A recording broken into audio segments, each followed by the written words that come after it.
Welcome back, guys. Just going to read some more of this book because I probably won't get the opportunity for the rest of the week, maybe till the weekend. So I thought I'd read a few more pages, hopefully maybe finish it. It's been interesting though, it has. It's been quite a long book. I didn't expect it to be so long. But maybe I've caused that by doing research in between paragraphs and things. So, but it's been a good book, interesting. Like I said, guys, behind every myth, there's a truth that lies somewhere. So, we'll continue with the book. Hope everyone's having a good day.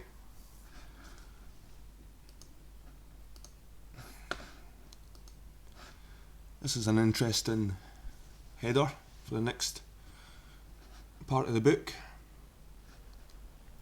The first Messiah. More than any other king of Judah, Hezekiah was outstanding, to use the word of Josephus, as the righteous king. Furthermore, he can be claimed as the first Messiah of the Judeans, the original of other claimants to that title. Theologians have regarded Melchizedek as in some way connected to the ancient Messiah belief, and some have considered him to have a divine personage. For centuries, as all know, the Jews jealously harboured the belief in some long-expected Messiah who was to arise and lead them triumphantly against their enemies.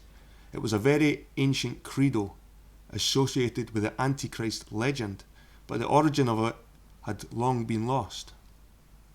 It may be recalled that the Messiah they anticipated from prophetic utterances had to possess certain clearly defined and outstanding qualities. To be born of a virgin and to be of David's royal line, he had to be a warrior and a priest.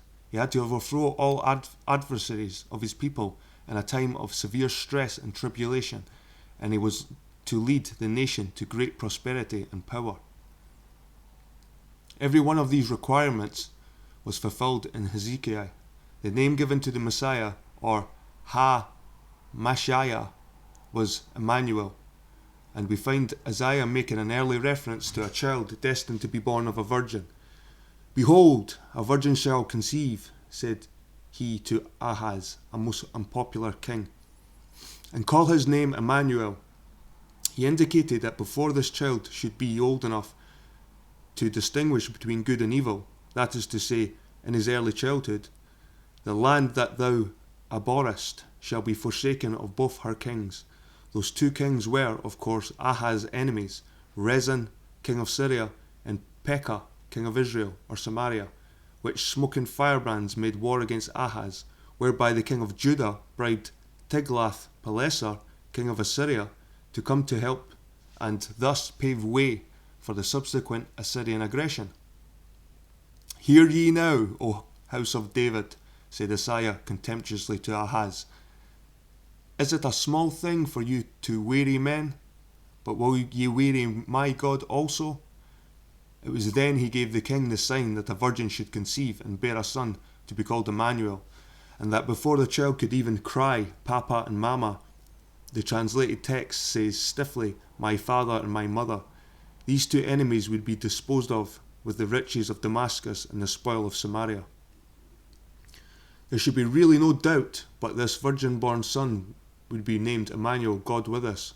Was Hezekiah yet to be born?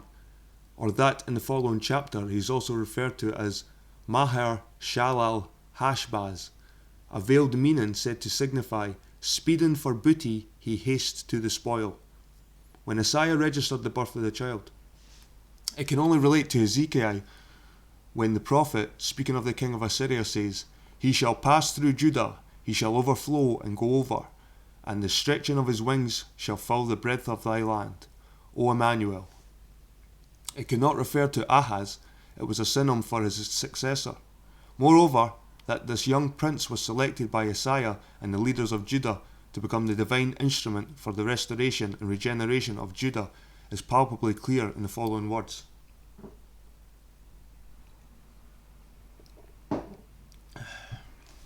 For unto us a son is given, and the government shall be on his shoulders, and his name shall be called Wonderful Counselor, Mighty God, Everlasting Father, Prince of Peace. Of the increase of the government and of peace there shall be no end, upon the throne of David, and upon his kingdom to establish it and uphold it, with judgment and with justice, from henceforth and ever and ever.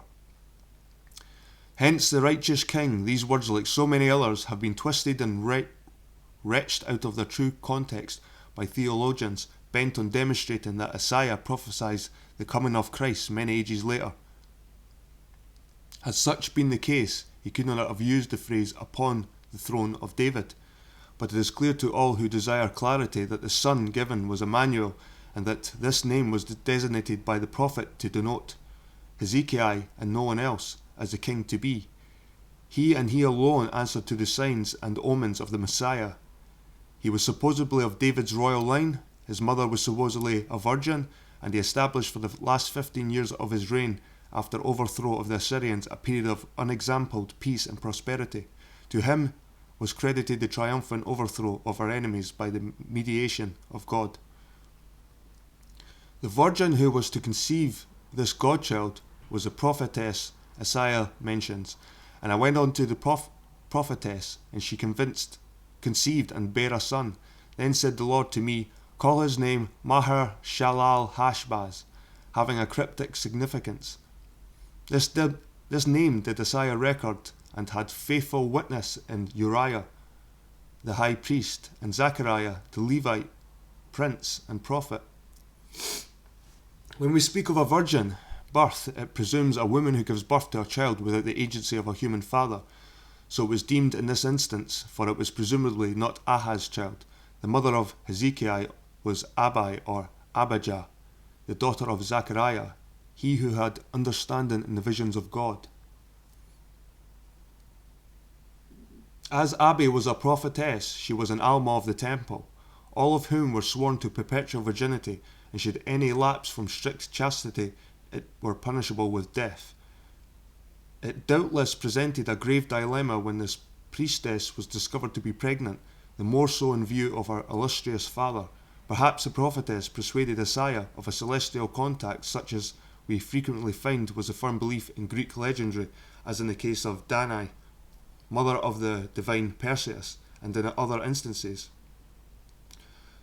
All we may deduce is that Isaiah in his wisdom decided that the Lord was the father of the child soon to be born, and hence we are justified in forming the conclusion that the born son, Immanuel, or Hezekiah, was registered as of divine birth, his mother a virgin, and a sacred deed was drawn up to that end, and was witnessed by the high priest and the father of Abi.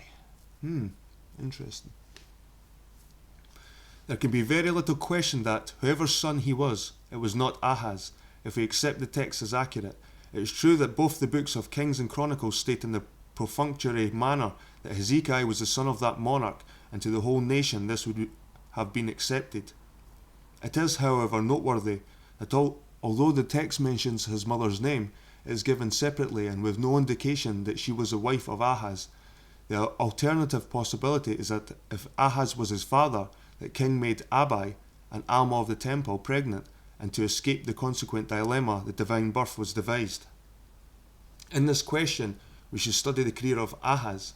We are told that he burnt his children in the fire of Hinnom, and that Zikri, an Ephraimite, slew his son Maaseiah. During his short reign, the Samaritans perpetrated a terrible raid on Jerusalem.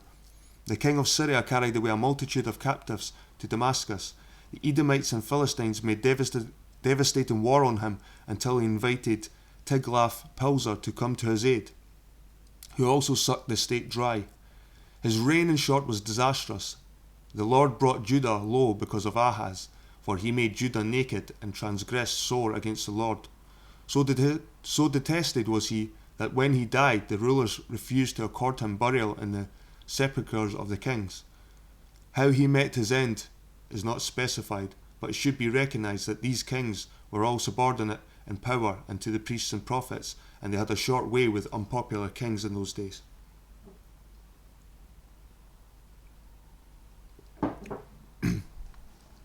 The Indications are that Ahaz met with an untimely end, and the young boy Hezekiah, supported by 3 powerful men, Isaiah, Uriah and Zechariah, was placed on the throne, and that they governed in his name until he reached the years of discretion. If this were so, they reveal wise statesmanship on the part of Isaiah and his coadjutors, for in those distressful years the monarchy had become discredited and drastic steps were needed to preserve it.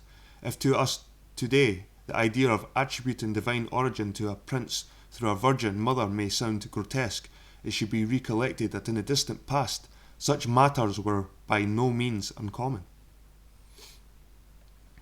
Immanuel or Hezekiah could have been but a small child when Ahaz died. The king of Israel and Syria were only overthrown by Tiglath-Pileser 3 years before Ahaz met his death. It is true that both Kings and Chronicles state that Hezekiah was 25 when he succeeded Ahaz, but this is manifestly incorrect. For instance, Ahaz is accorded a reign of 16 years in those 2 books, but we are also told in 2 Kings that he became king of Judah in the 17th year of Pekah, king of Israel. Pekah was succeeded by Hoshea in his 20th year, and Hoshea reigned only in years of Hezekiah succeeded Ahaz in the 3rd year of Hoshea. It is apparent that Ahaz reigned for only 6 years in all, not 16, and if he were aged 20 when he succeeded, it is obvious he could not have had a son of 25, which was about his own age. Moreover, if Hezekiah could only lisp words 3 years before Ahaz's death, it is evident that he was only a child when he was placed on the throne. His really responsible reign appears to have only started from the time of Judah's salvation. In the early years of his reign, efforts were made to strengthen the defences of Jerusalem. Then came the siege, the demand of Rabshakeh for unconditional surrender, half the city in his hands of the enemy, the extraordinary wonder of the blast and the earthquake together with the sinister celestial visitation, all occurring literally at the very 11th hour. And finally the aftermath. The destruction of human life in Judah must have been considerable, for we find Isaiah saying, "Except the Lord of hosts had left us very small remnant, we should have been as Sodom, we should have been like unto Gomorrah." In these terrible words, a vivid picture of what actually happened is conveyed. It was habit or system of the compilers of the Old Testament to conceal under the guise of prophecy actual events, frequently using major or sometimes the minor prophets who were themselves probably quite innocent of the words attributed to them. Such is peculiarly the case with Ezekiel, of whom personally so little is known except that he was among the captivity by the river Chebar. And yet the chapters, I don't know the Roman numerals for that, they're big chapters, inclusive appears a series of fulminations and details of the awful destruction wrought by the great catastrophe. The list includes Ammon, Moab, Sidon, Egypt, Assyria, Elam, Meshech and Tubal, Edom, Jerusalem and the land of Israel, and finally Gog of Magog. These 15 chapters have been recognized by theologians and Bible experts to be interpolations and quite distinct from the remaining chapters assembled under the name of Ezekiel, having nothing in common with what precedes or follows them. Unquestionably, they are the work of later redactors or scribes, who thus preserved in the guise of doctrine the fate of the devastated lands.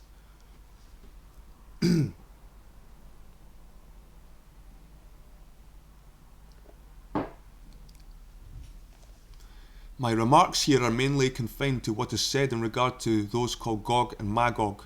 Son of man, says the Lord, set the face against Gog, the land of Magog, the chief prince of Meshech and Tubal. Behold, I am against thee, O Gog. The Lord, we are told, will put hooks in his jaws, including his army and horsemen, and those who accompany him. Among those others, Elam, Cush, Gomer, Togarmah, all of them from the north. Thou shalt come from the place of the north parts, thou and many people with thee. They come riding on horses and mighty army. Then says the writer, In that day when my people of Israel dwelleth safely, shalt thou, Gog, not know it. An allusion to blast. These savage and hungry hordes go to the land of unwalled villages to take spoil and prey. They go against Sheba, Beersheba, and Dedan, and Tarshish, its merchants and all the young lions thereof, to loot them of their wealth. They march against Israel, Judah also, whereupon my fury shall come upon in my face, and in that day there shall be a great shaking in the land of Israel. I will rain upon Gog and upon his bands, and upon the many people with him, an overflowing rain and great hailstones, fire and brimstone. I will turn thee back and leave but a sixth part of thee, and will cause thee to come up from the northern parts, and will bring thee upon the mountains of Israel. And I will send a fire of Magog, and among them that dwell confidently among the isles, thou shalt fall upon the mountain of Israel. There can be no mistaking the purport of this detailed account so strangely concealed in the middle of Ezekiel, which supports both Isaiah and Zechariah, the only difference being that the writer gives the name of Gog and Magog in place of Assyria and stresses Gomer, Elam, Meshech, and Tubal amongst others in this mighty army, of which we gather only 1/6 escaped, and according to Isaiah, 185,000 were killed in a flash outright, so that the total mixed hordes around Jerusalem at the time approximate to about 223,000 in all.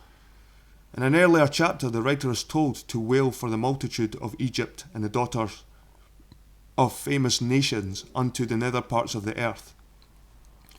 There is therefore no doubt that we obtain here the record of the toll of life and civilization at the period of the great catastrophe. We are told how these various armies went against the much envied west, to Beersheba, Dedan, and Tarshish, with its wealthy merchants and young lions of the tribe of Gad. And the great shaking in Israel, hailstones, brimstone, and fire rained upon the mass of the enemy, and that this enemy came from the most northern parts. This was no passing celestial disturbance, which was also to ravage the northern home of Magog, but of universal upsetting of the civilized world of that time. And as I said before, and repeat, it was the great catastrophe it could only be. The account does not end there. We are told in some detail what happened to these tens of thousands of corpses who served under Gog, and their burial place in the vicinity of Jerusalem, and though, as customarily couched in the phrase of prophecy, it should be read in the past tense as of an event that had taken place.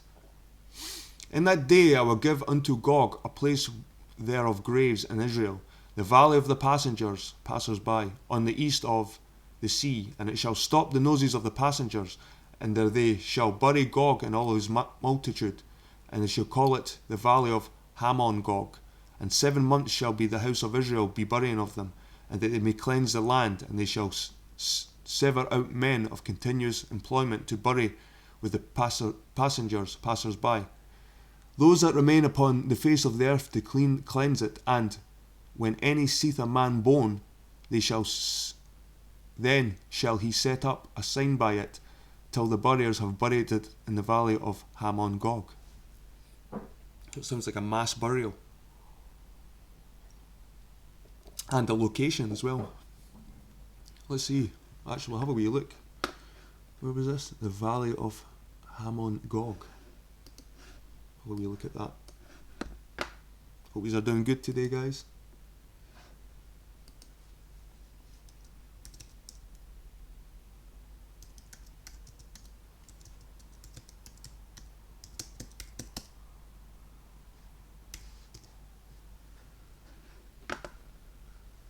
Valley of Hamon Gog. Not very much. The Valley of Hamon Gog, a phrase from Ezekiel 39:15, literally means Valley of the Multitudes of Gog.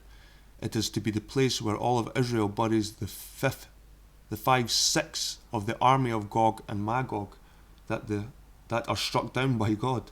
So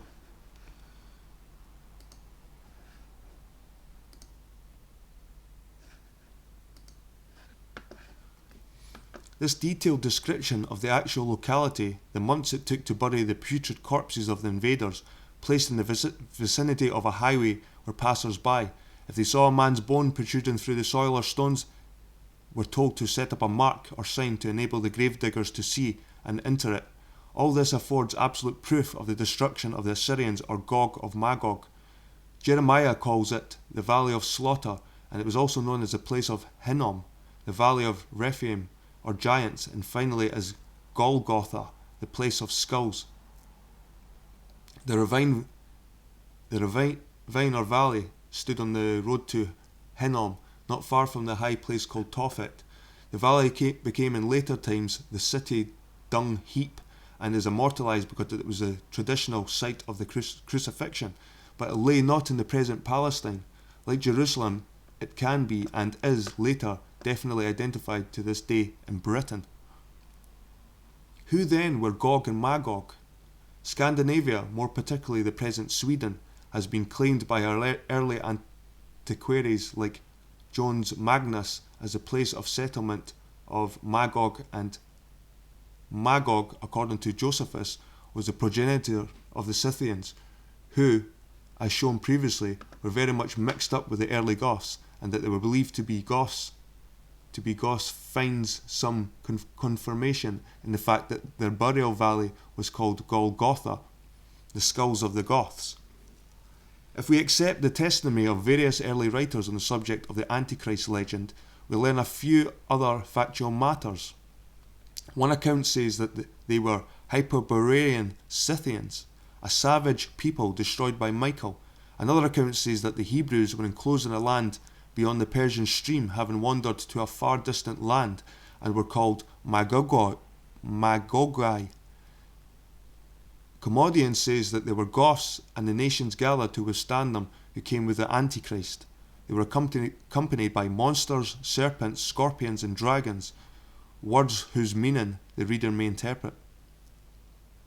And who, as this veiled description, was Gog himself? Says another version of the Antichrist legend. Gog was he of whom the prophets prophesied, but Gog, prince of Rosh, Meshech, and Tubal, and all his hordes together with Magog, persecuted and was destroyed without mercy by the angels Michael and Gabriel. That there was some significant event behind all these guarded traditions we need not doubt. We see behind all these guarded traditions, we see Gog apostrophized as prince of Meshech and Tubal, who are identified by Josephus as Iberians, dwelling in what is now a part of Russia, as Moshkins and Tibarani. They served in Xerxes' army of later time. The Moshkins, according to Josephus, were the sons of Mosok, and there was a city even now among them called Mazaka, otherwise Moscow. Tubal gave his name to the Siberian province of Tobolsk on the river Tobol. The Iberians, or Hebrews, according to Plutarch, stretched as far as the Moshian mountains, the Urals, and who had conducted them to these distant parts, or caused them to be conducted? Was it not Moses, or Zalmoxis, or Zoroaster? And does not the description of their armament and their fanciful simile tally with that attributed to Silenus and Dionysus? Who was prince of Rosh, Russia, or Persia? In other words, was not the wrath of the writer of the passages in Ezekiel visited upon Moses as Gog? It is no crucial part of the claims I am advancing whether Moses and Gog were intended to be identical. What is my main object is to elucidate as plainly as possible the last days of the prehistoric world before and during the Great Catastrophe.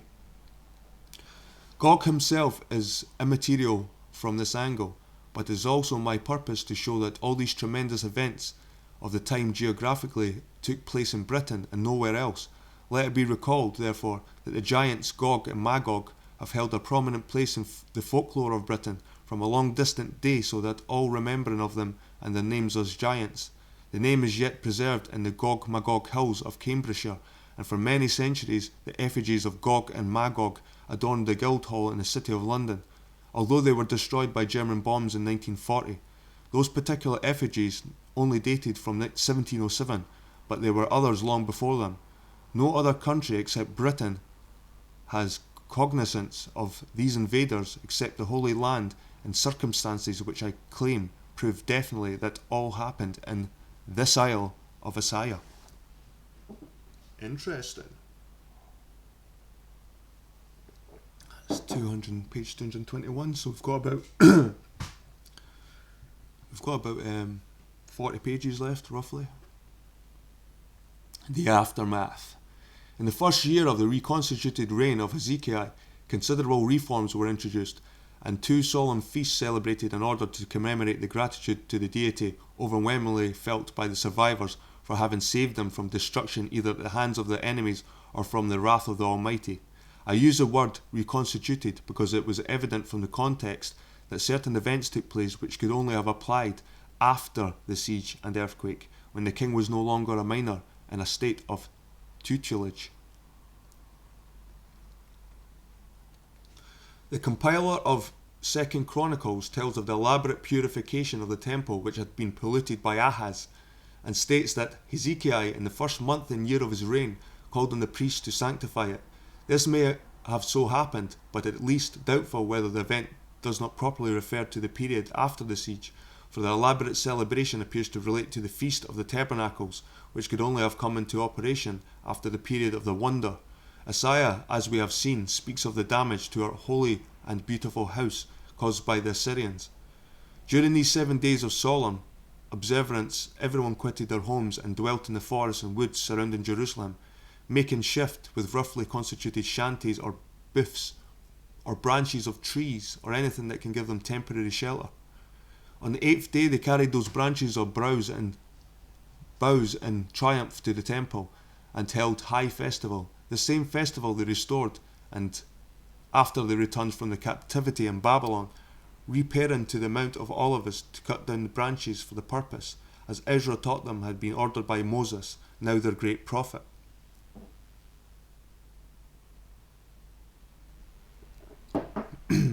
The reason given to the people, who now first become known as the Jews, was that of the children of Israel had to dwell in such booths of the boughs of goodly trees and thick trees and willows of the brook. During their long sojourn in the wilderness, although they certainly could have not found such arboreal shelter or brooks with willow trees in the Arabian desert. So what he's saying here is, apparently the Jews were hiding amongst trees and thick trees and willows of the brook. But apparently they were in the Arabian desert, so that doesn't match up.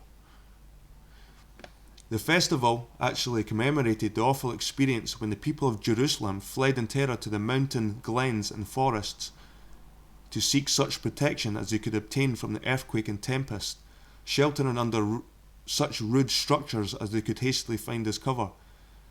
That this was the real reason is made clear by Zechariah, who, after relating the horrors of that occasion, ends by describing how everyone that is left of all the nations which came against Jerusalem shall even go up from year to year to worship the King, the Lord of hosts.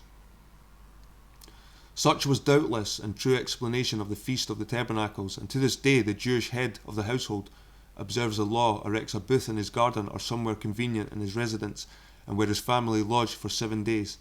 At the conclusion of every meal he repeats the words in which, after stating that he has obeyed the Lord's command, he asks that in the coming year he may be accounted worthy to sit in the booth of the Leviathan.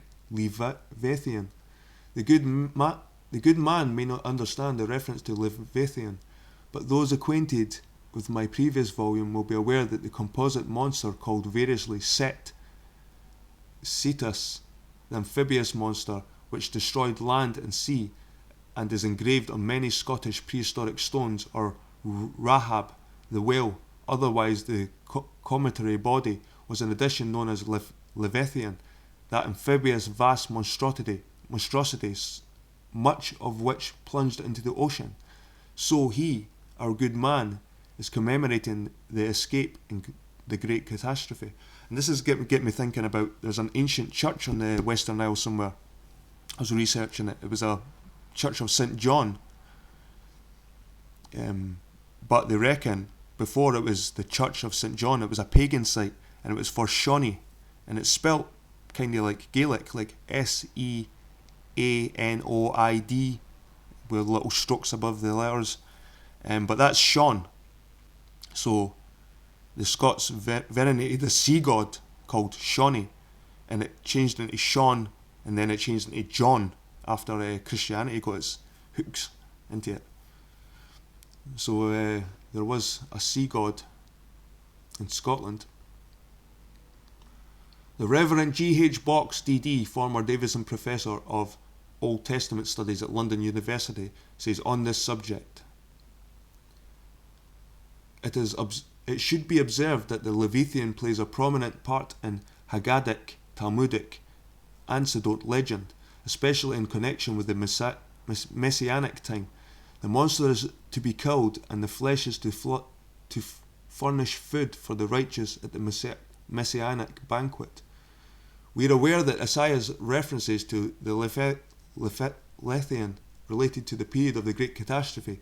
Like most of his so-called prophecies, the amphibious monster being, as I have stated, Set, the destroyer, that the festival was related to the Messianic time and was because Hezekiah was hailed as a Messiah. This ceremony was ordained by Hezekiah in the priesthood in the first reconstituted year of his reign, for the excellent reasons given, and the Mosaic claims to its origin are doctrinal and false. But more important, even after the Feast of the Tabernacles, also commemorated for the first time, was the Feast of the Passover, most solemn of all Jewish feasts. It is immortalized that terrible night when the angel of the Lord smote the Assyrians and their many allies and consumed them by a blast and fire, but passed over the Israelites in Jerusalem, and hence its name. Proof that this was the true origin of the Passover lies in the fact that Hezekiah and the priests desired to hold the first commemoration on the 14th day of the first month of the new year, but owing to certain difficulties of a temporary nature, it had been postponed until the middle of the second month, partly because the priests could not make the essential preparations for the first date, and partly because it gave insufficient notice to those sons of Israel in distant and scattered parts.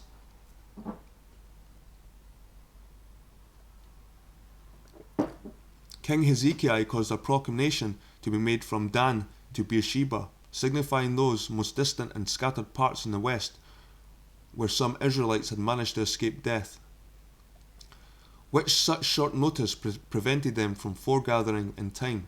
The royal invitation to the great festival was in these words: Ye children of Israel, turn again into the Lord of Abraham, Isaac, and Israel, and he will return the remnant of you that are escaped out of the hands of the king of Assyria. As a result of the summons, we are told that some mocked at it, but many attended the killing of the Paschal lamb on the 14th day of the second month. It was made the occasion of singular devotion, gratitude, and generosity. The king and his princes donated large numbers of bullocks and sheep as a thanks offering. It will be observed that Hezekiah's proclamation made no mention of Moses at all, who we are supposed to believe had inaugurated the Passover some 600 years earlier. On the contrary, it invited the kindred of Abraham to take part in the Feast of Thanksgiving, that remnant who had escaped from the Assyrians. When about a century and a half later, the converted Israelites to Judaism, although great numbers were not racially Israelites at all, recognized the Passover, it was claimed to have been established by Moses, and it's stated in the book of Numbers. Proof that it was diverted from its real origin to serve the Mosaic cult is seen in the fact that the rabbis adopted as an arbitrary date that the same 14th day of the second month, which Hezekiah had only selected in the first place, be by force of circumstances. Thus, the Paschal feast was to be solemnly observed thereafter on the 14th day of Nisan, the second month. If circumstances prevented attendance on the first day of this first month, this fact proves that the rabbis took the date from Hezekiah and not from Moses. It invalidates the pretense that the Passover commemorated the night when the Lord passed over the houses in Egypt, whose occupants had previously smeared their doors, lintels, and sideposts with the blood of sheep, on the shameful occasion when all the firstborn of the Egyptians were murdered, except in such cases as they or their parents had purchased immunity from the rascally horde who were Moses' followers. To those who believe that divinity doth hedge our path, it is time that the truth should be recognized, that the feast of the Passover solemnly commemorated the night that the Lord's angel passed over Jerusalem, and it left yet standing, rather that it commemorated a very hideous crime, such matters should be weighed up and known. Moses was plainly known to Hezekiah's generation only as Rabshakeh, Sennacherib's mouthpiece, political and priestly leader of the Sakai or Goss or sons of Magog, who he had apparently led against the Judeans. Except for such traces have been mentioned, and he and his doctrines were unknown to the people of Judah until far later. I would cite here a passage from Mr. Jessel's book on the Jews, which show that in the reign of Josiah, 87 years later, in a period when history had yet to be written, the king only heard of Moses and his laws for the first time, and by reason of a peculiarly sly priestly manoeuvre.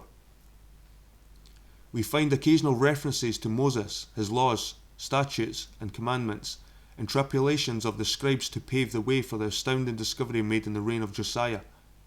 The story goes that Hilkiah, a high priest of the temple, in his reign discovered a scroll hidden away somewhere in it, which proved to be a portion of the Mosaic law, which was then read to the king by one Shaphan, a scribe. We should remember that the temple at this time must have been built nearly 300 years, yet the account makes it clear that these laws were not known, for when the king heard them, he rent his clothes, and very incontinently blamed his fathers for not having hearkened to the words of this book. Assuming that this incident occurred, reported in 2 Kings, it would prove that within 600 years of the Messianic revelations, all the remembrance of that stupendous event and the portentous miracles which accompanied it had entirely passed away, which is about as likely as that the English nation should possess no record of Magna Carta.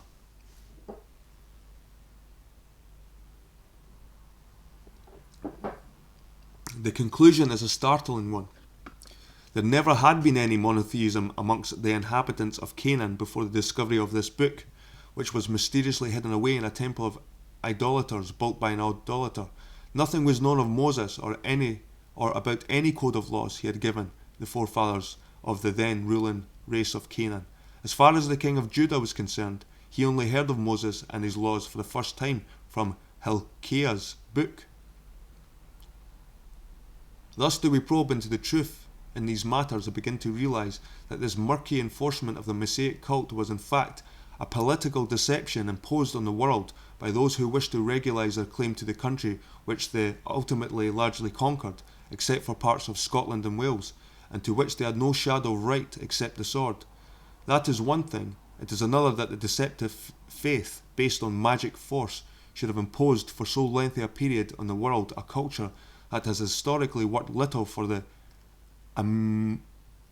amelioration of the world in general, shows no altruism or generosity or toleration, and hence the iconoclasm of Jesus Christ, who dared all by turning on his own people and stripping them morally naked, whereby he crucified as any other saintly figure is likely to be treated today, or if not crucified physically, stands the risk of being ruined by the power of Mammon and its unseen influences.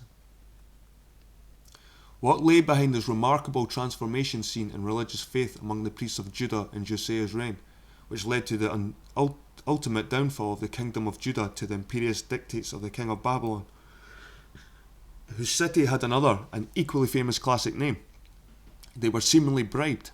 Dr. A. Comyns in The Religion of Israel suggested that what Shaphan read to Josiah, or chapters 44, Roman numerals there, of Deuteronomy, the first concerned the first fruits payable to the priests and the tithes to the Levites, and the second the dire punishment to be sent from heaven to those who neglected to obey these commandments. If this were so, it indicates that the priesthood in Josiah's reign had been secretly influenced by the Mosaic power in Babylon, which gains their ear by promises of lavish payments and gave them illimitable control over the people.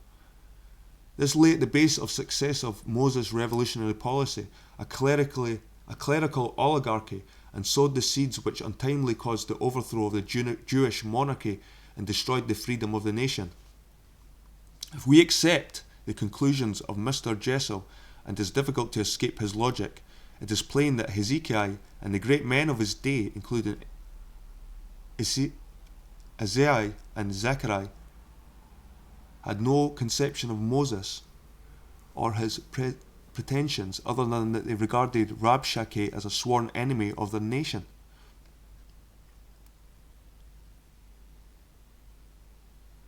Hezekiah, apart from David and his shadowy Solomon, was regarded as the greatest king of the Israelite people, was famed for his princely virtues, his justice, righteousness, and clemency, and on his death was buried in the chief of the sepulchres in the city of David.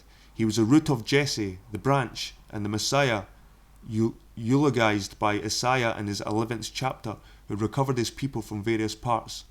That this amiable prince owed much, and even this may be an understatement, to the astuteness of the great prophet and statesman is undoubted, for, as I have inferred, Isaiah had the genius to proclaim the son of the Alma as a Messiah or Saviour of his nation, the champion, and above all else, the selected Lord of the heaven, by whose special aid the machinations of the enemy hordes were utterly defeated, themselves annihilated, and yet Judah, in the vortex of a world suffering and ruin, was raised from the abyss to the heights of prosperity and success.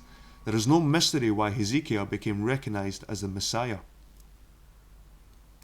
So it would appear that messianic belief, which persisted throughout the following ages among the Jewish world, which still priests with secret policy of the Zionists to obtain world domination by the power of money and secret intrigue, which is deliberately and wickedly directed against the British of all nations, was first inaugurated, but for worthy motives, by Isaiah.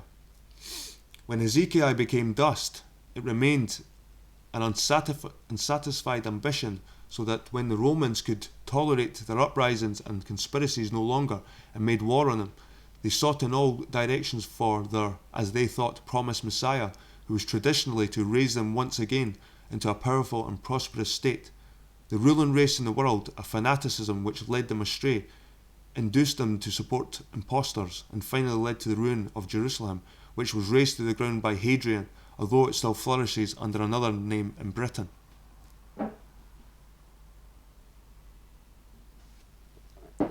Perhaps a few further observations may be permitted on that extraordinary and perverse genius of his age, known to us as Moses, but chameleon-like appearing in so many countries under other names, yet of too strong a personality and characteristics to conceal himself.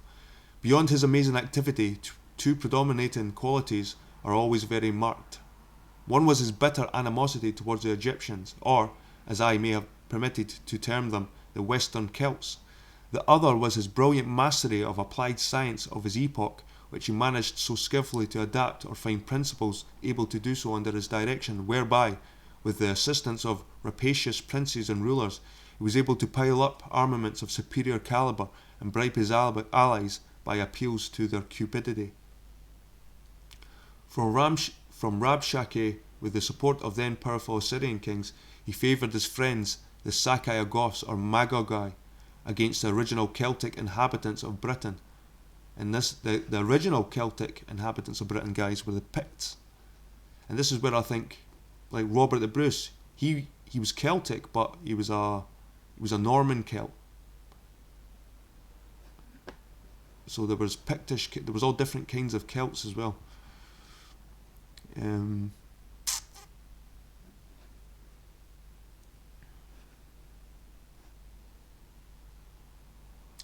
placed his own followers in their countries again. We can trace him as Zalmoxis, fleeing first from Egypt, making his headquarters in Samothrace the great centre of armament factories of his age, when in power and support, leading many of them away to the east until he was ready for their services in his policy of conquest. Then, as Zoroaster, corrupting the Persians, who then impinged far into the southeast of Europe, bended them to their objects, aided them to their conquest of India as a means to an end, and finally bringing back from the east the Goths or Gutai, until the guise of Silenus he led his sinister forces to overthrow and enslave the disunited and unprepared nations in the west.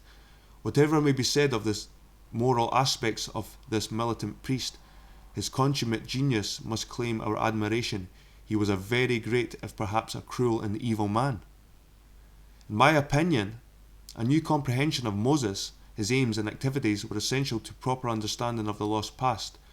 We are very dependent on the scriptures for many consistent record of prehistoric times, but they are misleading because Moses is falsely presented for doctrinal purposes. And in fact, the Old Testament is really Mosaic propaganda compilation. Bible chronology has been ruthlessly tampered with from the time of the Babylonian captivity to this end.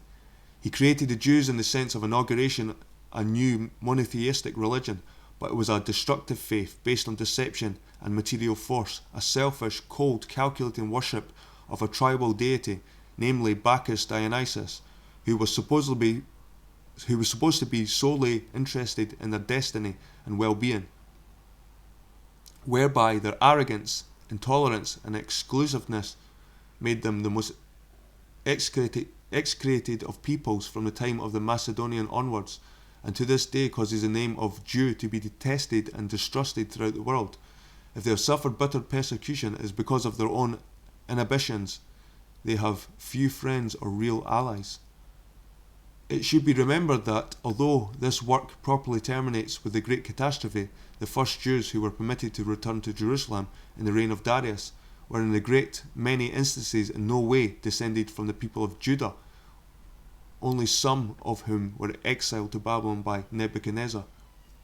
A study of Nehemiah's list of those led back Zerubbabel, or Sheshbazzar, who totaled 42,360 persons in all, revealed only 8,200 who could be claimed as sons of Israel, while on the other hand there were nearly 16,900 descended from progenitors in lands and districts quite unknown to us, except those Pahath Moab 2,818 and Elam 1,254 who were Persians. There were 3,950 of Sennar who throw a curious sidelight on these newcomers. Of Bigvai 2,307 servants numbering 7,337 evidently foreign persons, and 642 priests who possessed no pedigree at all. As the Judeans took meticulous care to register their families, why, on their return, so many priestly persons were without any record, is suggestive. It was, in short, a heterogeneous collection, many attracted doubtless by promise held out, who accompanied Zerubbabel and who formed the basis of the new Jewish nation in Jerusalem. It would seem that the bulk of them came from the direction of the Baltic and the mouths of the Rhine, and some from the southeast Europe, still strongly Semitic. Both Russia and Poland have possessed a Semitic population from early times. But this may be said of the origin of the Jews. Neither these newcomers, drawn from so many sources, nor the Semitic people who proclaim themselves Jews in our day, possessed any hereditary right to a foot of soil either in the present Palestine, which was never their native land, nor to the original Jerusalem, whence they repaired in Britain. They had taken Jerusalem by the sword from the Jebusites or Enkeles, and the same applied to the Saxons, who settled themselves mainly in the south of England. In these modern times, when Britons are pressed by Americans and others to surrender their empire without any compensation or even thanks, but the reverse, as in India, where they have sacrificed the lives of tens of thousands of their sons, invested and lost untold millions of pounds, had given them justice and made them prosperous, it is well to recollect the basis of such claims to territories. The Sennar, among those mentioned, is only another rendering of Shinar. The city of Babylon was situated among rivers and canals. They may be claimed as a later known Senons, a Gallic people of great influence in Gaul in the time of Caesar, neighbours of the Belgae. In 390 BC, according to the Livy, they invaded Etruria in Italy and were described as large-limbed with yellow hair and blue eyes. Led by Brennus, they turned the Roman flank at Alia, then captured, sacked and burnt Rome. Richard of Cirencester and Geoffrey of Monmouth both claim that these Senons, who had also settled back in southern England long before, marched under Brennus to attack Rome. Geoffrey says that Belenus and Brennus were sons of Dunwallo, king of Britain, and that Brennus and his Senonian Gauls captured Rome. Richard states that the Senons occupied all Britain south of the Thames. Nevertheless, they were known to the Romans as the Iceni, or Senai, or Chennai, and supposedly in Norfolk and Lincolnshire as the Seni Magni during the Roman occupation. The Iceni of Hampshire, who then controlled the metal trade in the West Country, carried pigs of lead, tin, iron, mostly by pack horse, to their port near Southampton, thus avoiding the circuitous and dangerous navigation round Land's End. Prasutagus, king of the Iceni, had so enriched himself by this traffic that he made the Romans his heirs, hoping thus to assuage their greed. But as we know, they plundered his family, violated his daughters, reduced the nobles to slavery, and thus occasioned the uprising of Queen Boudica in Hampshire as in Norfolk. As a result, the Silures under Caratacus, or Caradoc, rose in the support of the Iceni, and all Britain was ablaze from the Forth to the Channel. That the Iceni were in Hampshire is confirmed by place names as, for example, the New Forest was called Icenii, and is so called by Leyland in the name of Henry VIII. They had their settlements between the Itchen and Anton rivers, falling into Southampton water, with Winchester the capital. Thus we may find that the Iceni, or Senons, originally the Senar, otherwise the Belgae, were descended from the Assyrians or Babylonians, of the same racial origin of the Phrygians and the Trojans, and instead of being an Asiatic people, were fair-haired and blue-eyed Gauls. This is what Moses said of the promised land of which his followers were to be the heirs. The Lord thy God bringeth thee to a good land, a land of brooks of water, of fountains and depths, springing forth in valleys and hills, a land of wheat and barley, and vines and fig trees, and pomegranates, apples, a land of olive oil and honey, a land wherein thou shalt eat bread without scarceness, thou shalt not lack anything in it, a land whose stones are iron, and out of those hills thou mayest dig brass.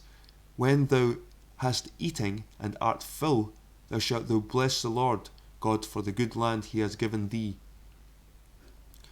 Good wine needs no bush. It is scarcely necessary to add that the land full of brooks and wells and lakes, and a land of wheat and barley, a land where formerly the olive and vine flourished, and where iron and copper were mined, such a land you will seek in vain in the territory called Palestine.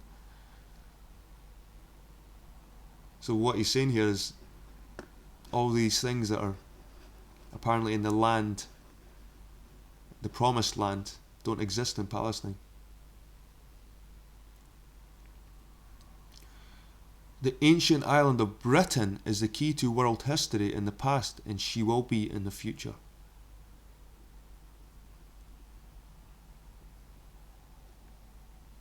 Right, so it's just the appendix left, and it's a Bible chronology. And I think I might just make this an independent